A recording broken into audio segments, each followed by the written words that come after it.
குடியரசுத் தலைவர் உரை மீதான விவாதத்தின் போது மக்களவை எதிர்க்கட்சித் தலைவர் ராகுல் காந்தி பேசிய கருத்தால் பரபரப்பு ஏற்பட்டது. முன்னாள் ராணுவ தளபதி மனோஜ் முகுந்த் நரவனே எழுதிய புத்தகத்தை மேற்கோள் காட்டி ராகுல் காந்தி பேசினார். டோக்லாம் பகுதியில் சீன ராணுவத்தின் 4 டேங்கர்கள் 100 மீட்டர் வரை இந்திய எல்லைக்குள் நுழைந்தன என்று ராகுல் காந்தி குறிப்பிட்டார். அதற்கு பாதுகாப்புத்துறை அமைச்சர் ராஜ்நாத் சிங் கடும் எதிர்ப்பு தெரிவித்தார். வெளியிடப்படாத புத்தகத்தை மேற்கோள் காட்டி ராகுல் காந்தி பேசுவதாக ராஜ்நாத் சிங் கூறினார்.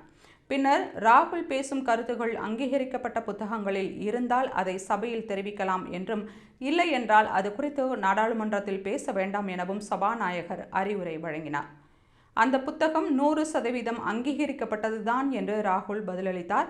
மேலும் கேழவன் பத்திரிகையில் அந்த புத்தகம் குறித்த கட்டுரை வெளியிடப்பட்டதாக ராகுல் காந்தி கூறினார். கடும் எதிர்ப்புக்கு மத்தியிலும் பேசிய ராகுல், அந்த புத்தகத்தில் பிரதமர் மோடி குறித்தும் ராஜ்நாத் சிங் குறித்தும் நரவணே எழுதியுள்ளதாக குறிப்பிட்டார். அதற்கு மத்திய அமைச்சர்கள் அமித்ஷா, ராஜ்நாத் சிங் ஆகியோர் கடும் எதிர்ப்பு தெரிவித்தனர். குடியரசுத் தலைவர் உரை குறித்து மட்டும் பேசுமாறு ராகுல் காந்திக்கு சபாநாயகர் ஓம் பிர்லா அறிவுரை வழங்கினார். மக்களவை எதிர்க்கட்சித் தலைவரான ராகுல் காந்தி பிற எம்பிக்களுக்கு வழிகாட்டியாக இருக்க வேண்டும் என்றும், சபை மாண்பை சீர்குலைக்கும் வகையில் ராகுல் பேசி வருவதாகவும் மத்திய அமைச்சர் கிரண் ரிஜிஜு கடுமையாக சாடினார். இந்த சம்பவத்தால் மக்களவையில் பரபரப்பு ஏற்பட்டது.